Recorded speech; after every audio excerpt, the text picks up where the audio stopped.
Welcome back to Closing the Circuit. My name is Dan Felton, and I'm your host and the newest master electrician on the block. Today, we're going to be talking to the apprentices. We're going to do a little bit to help the apprentices out. It's apprentice season.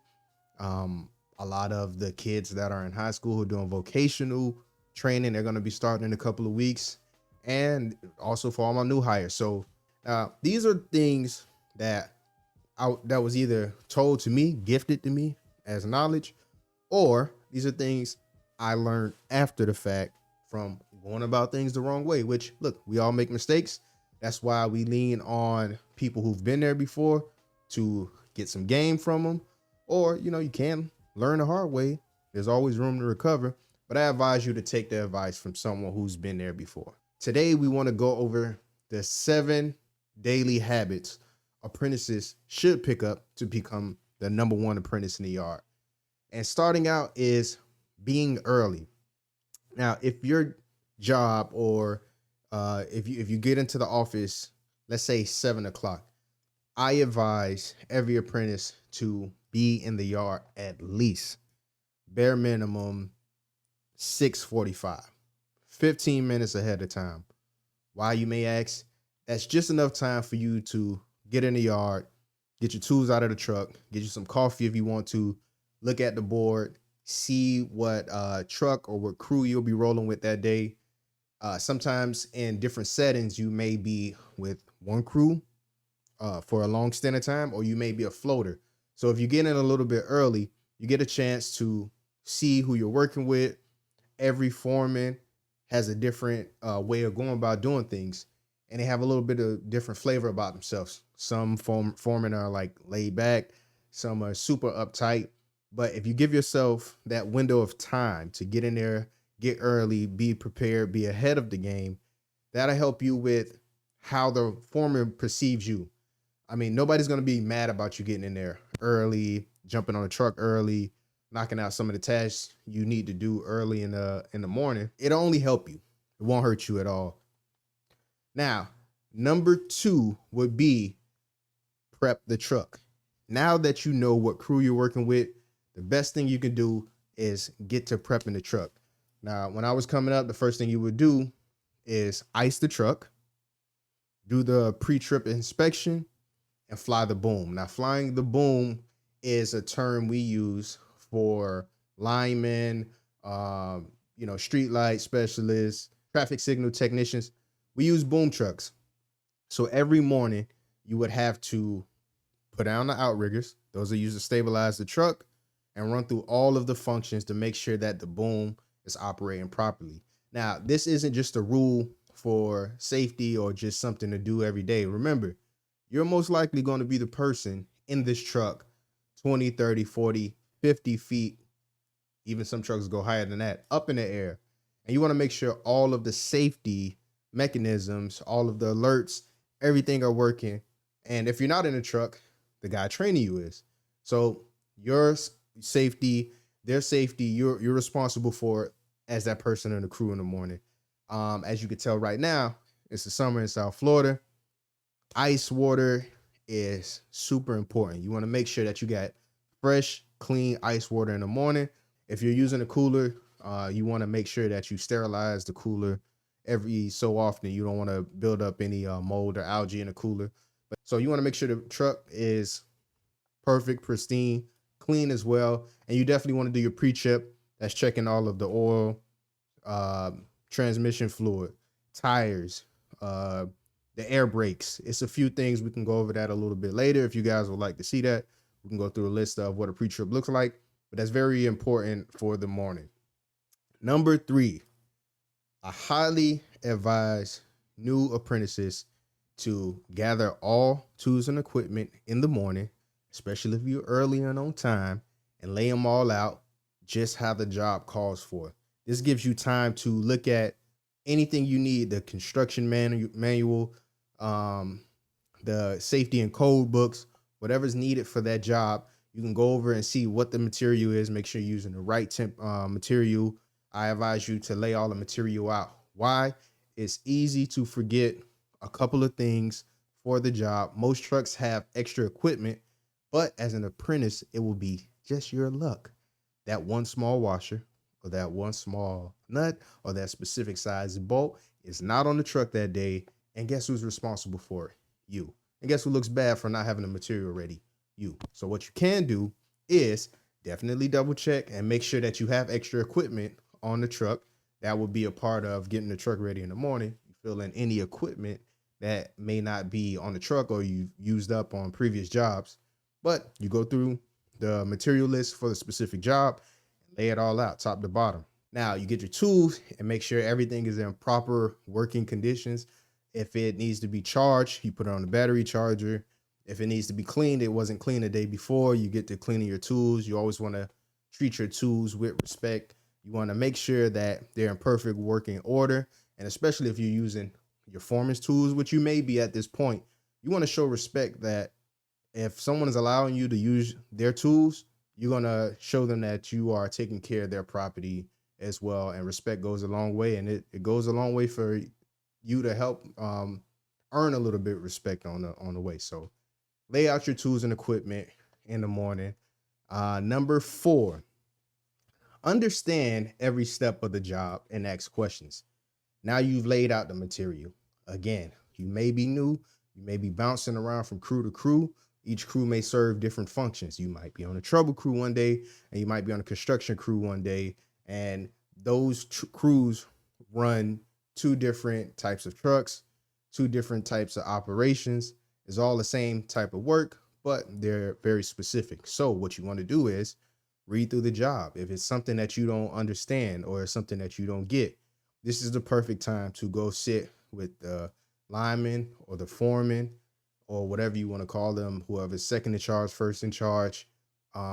If the right person to talk to with the right permission is a supervisor or somebody else, check with the foreman first, your dispatcher, and ask them to walk you through. A lot of people are proud that you're even asking. They take that as a sign of respect that you have for them. And it shows that you are very much serious about the job and the functions, and you take your career very serious. Take some notes. Show that you're just not asking questions to ask questions. You also don't want to be the person who's asking the same question on Monday that you're asking Tuesday, Wednesday, and Thursday as well. They want to make sure that you are absorbing the information. So take some notes. Do what you got to do. Everybody's different. Some people like to draw it out. Some people like to write like a task list. Do what you got to do to understand the job. That goes a long way as well. So we are at step 5. Okay. Be self-motivated. Stay moving. So many apprentices don't understand that you are being looked at, not just by your foreman, not just by the supervisors, but the whole yard. It might be 10 people where you work. It might be a small crew, and it might be up to 70, 80 people. And they're all judging you. They're judging your movements, how you act, what kind of responses, what kind of questions you have. Where do you sit in the meeting? A lot of people like to sit in the back. It's too early in your career to think you're cool. Sit in the front. Let people see that you're taking this serious. But stay motivated, stay moving. I had an old school foreman, which I had a lot of old school foremen, and a lot of them were war vets. And they would give us all type of crap about sitting with your arms folded. I didn't understand why, but it just sends off a certain perception. And perception is everything. It doesn't matter if you think it's right or not, but you're trying to get your ticket. You're trying to gain the respect of your peers. So what we used to always do is never stop moving. If somebody has if you're digging a hole, get a shovel. Always snatch the shovel out of the foreman's hand unless he's teaching you something. But keep it moving. If you're not the one shoveling now, go to the truck. You can get people water. You can get the next piece of equipment that's needed. You could prep the next piece of equipment that's needed. We want to see that people are self-motivated when they're coming on these jobs, because when it's a lot of work and it's a long day and it's a hot day, we need all hands on deck to make our day a little bit easier. But if somebody's always looking over their shoulders and you're kind of like standing off to the side, or you're chilling, or you're lost in the wind just looking around, That's not the best look. And even if you're doing a good job, all it takes is a couple negative perceptions to start to, you know, speak about you in a way where it's like, oh, I don't know about that kid. And trust me, I hated that. So I'm not condoning this culture, but it is what it is. And you have to be cognizant that this is what's going on in these trades. Is a lot of this was about respect, and I'm gonna keep harping on the respect is key. The next would be take the lead on jobs, or at least the tasks you understand. It's always good to see an apprentice step up and take the lead on the job. Your goal is to learn not only how to be a journeyman, but a foreman. You won't be the foreman right away, but you want to show those skills and capabilities and those traits. So take the lead on small things, just like going back into the morning, icing, prepping the truck, doing the pre-flight, doing checking the material. That's the first job that you'll have before you understand anything. But take it super serious. The next thing will be some of the other things we mentioned on the list. Take them all serious, and then when you start getting the nod to say, all right, well, what do we have on this job? Move forward and take those parts serious. When we split up the work on the job, take your part and make sure you execute on a high level. This is very important. It shows that you are not only interested in the work, but the training is working. When people talk to you and they teach you things, you're absorbing it, and it makes them want to teach you more. So that's very important. And let's see, last but not least, this is the biggest one. I dealt with this back in my day, way back in 2005, 2006, 2007, 8, 9. You guys got a lot more distractions. I'm going to say this, and it's going to hurt, and it's going to be hard. Put the phone down. It's nothing that a journeyman or foreman who is 45, 50 plus hates more than seeing you deep in your phone and not paying attention. Any job where the level of danger is a little bit higher, the last thing you want to do when your life is on the line, or can be on the line, or that person's life is on the line, is to see anybody super hyper fixated on the phone.